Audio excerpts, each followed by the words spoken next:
దాటిపాయే 24x7 cell phone చూసుడాయే Facebook friend ఆయే WhatsApp వరసాయే ట్విట్టర్లే తిండాయే గూగుల్లే గుంటకాయే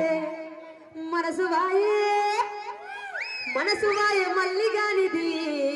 వాడి టైం అంతా సెల్ ఫోనుది